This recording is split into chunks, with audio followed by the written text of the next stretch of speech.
Ahead of the governorship election in Edo State, can you describe how popular you are, particularly from the backdrop of the fact that there are other popular aspirants who you will be contesting with, both at the primary and at the gubernatorial stages of the competition?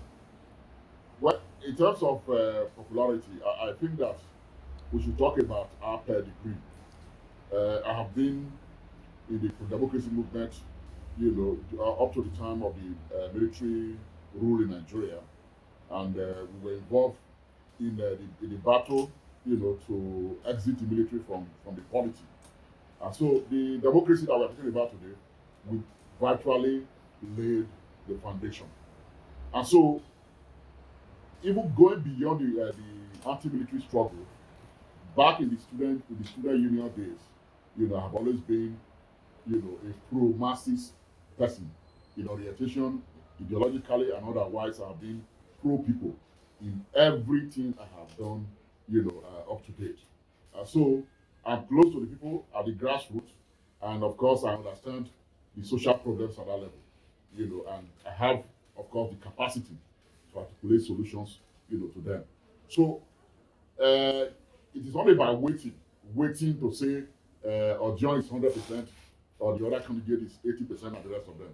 But it is very clear, that I come with a very clean, profile in terms of, giving succor to our people at the level of governance in Edo State. The reason why I asked that question was that there is a school of thought that say that you are not as popular as some of the candidates that will be competing with you, I mean, considering the likes of Eze Uyamu and others within your party. That's the reason why. So you mentioned the pedigree. What do you have that puts you ahead of the others? I think there are so many. My capital, political capital is enormous. But let's even talk about social capital is there, which is also enormous. I have built enormous network in the civil society for several decades, and I'm not sure there's any candidate who can boast of that today. You know, so in terms of political capital, I have contributed to the development of democracy in this country, and also the training of even state actors in this country. I, of course, train people in the art of governance in three of the six geopolitical zones in this country. You know, so I have those you could call alumni across the country. I will form a network on demilitarization in West Africa. In the early 2000s. So my network is not just only in Nigeria; it permeates the whole of West Africa. And in governance, such social capital is required.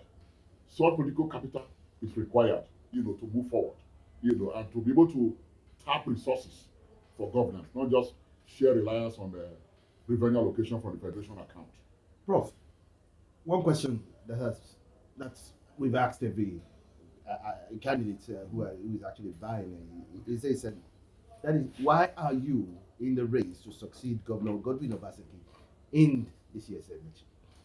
It's very clear to relieve our people of the social problems that have faced them over time. Because if you look at the policies of Obaseki, there is what I call deprioritization in terms of focus. They are not focused on those, vitals that our people need. What we may reduce to a Maslow, curve or scale, clothing, housing, and even food on the table. You know, and this is the reason why the governor is referred to as an MoU governor. Because he is conceiving of programs and policy that don't have immediate relevance, to our people. You must have a blend of both.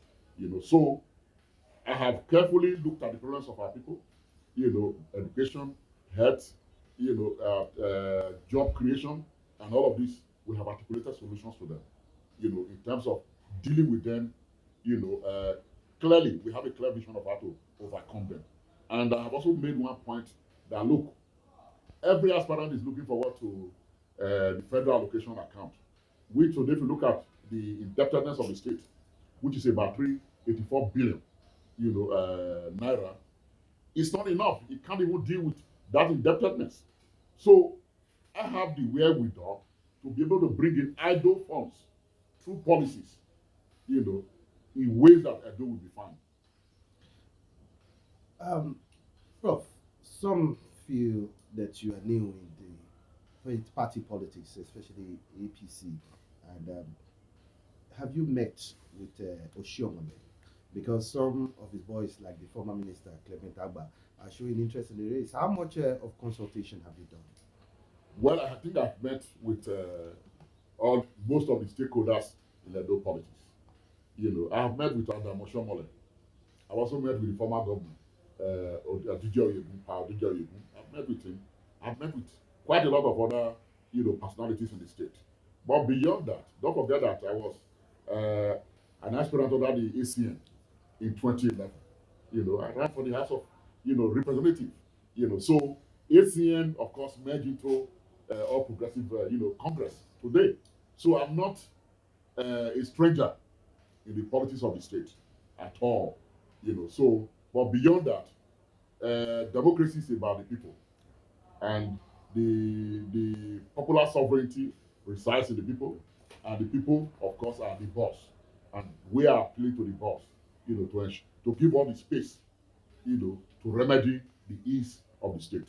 Now, what role do you think zoning will play as far as this election is concerned?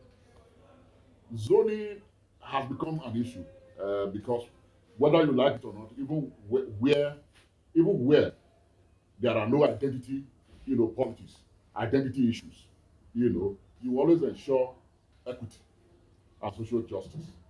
If you look at the three senatorial districts, those South, by the time Obaseki finishes, will be spending 16 years in the leadership of the state. Edo North under Adam Oshomole spent 8 years.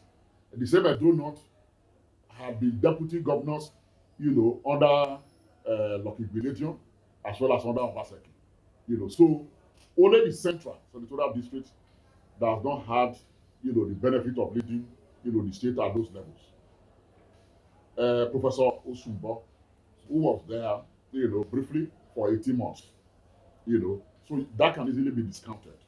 So Edo Central needs, at this point, to provide the leadership, for the state, which is why, the question of zoning becomes important, because wherever you have issues of social injustice, inequity, you adopt constitutional measures to rectify them. We are one people, but we don't want anything to divide us, in whatever way. You have talked about zoning and the need for fairness and equity and social justice. How are you working toward this dream, and are you in consultation with other stakeholders so as not to make the process rowdy?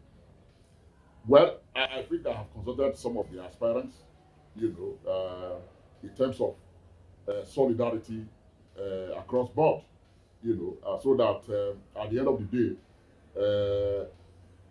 justice, will be seen to have been done. It is pertinent I also ask it. What exactly do you plan to offer the people of Edo State differently from what others have done in the past? Well, I think essentially the foundation of our governance, will be, to bring ultimate happiness to our people. I use the word ultimate happiness. For example, in the subsector, health subsector of, providing primary health care for our people, we have about 513 PHCs in the state, taken over by Bush. Nothing has been done in that regard. But that sector alone can provide 6,000 workers employment opportunities in the state. And I can tell you, from 1999 to date, none of the government in the state has provided on a permanent basis even 2,000 jobs. In subsector alone, I can provide PHC, provide 6,000 jobs for our people. And that is just among many of the jokers we have, of the state, to turn around the fortune of Edo people. Now, Prof, one of the tenets of a party politician is the need to put the party first. And I believe you also do this. Will you be willing to step down if there is a call for that regard? Well, I think it's almost clear to people that there has been an attempt, to spoon down the number of candidates. It's not only APC that has that problem in Edo. Labour Party has over 28 candidates as well. APC over 28 candidates. But of course, you do know that usually in politics you have candidates who are joking for different, benefits, not because they really want to contest at the rest of them. Those category of candidates will wither away automatically, and will leave space, for the most serious, candidates. And of course, it's not out of place for leadership to say, let us have some measure of consensus. But if it is not done, transparently, and of course without good intentions, that will backfire. And I think that process is already backfiring in Edo State now. But this is quite a tough task. How do you intend to run your politics preparatory to getting the ticket of the party? Well, I mean, Kwame Nkrumah will say organization decides everything. We will have the organization to be able to do so. Any message to the Edo people at this point in time? I think the message is very clear. Opportunities don't come all the time.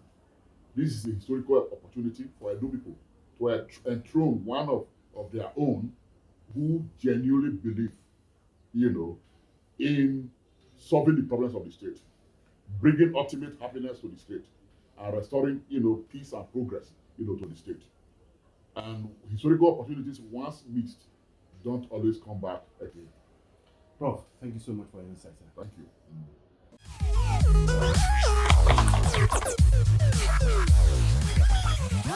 you.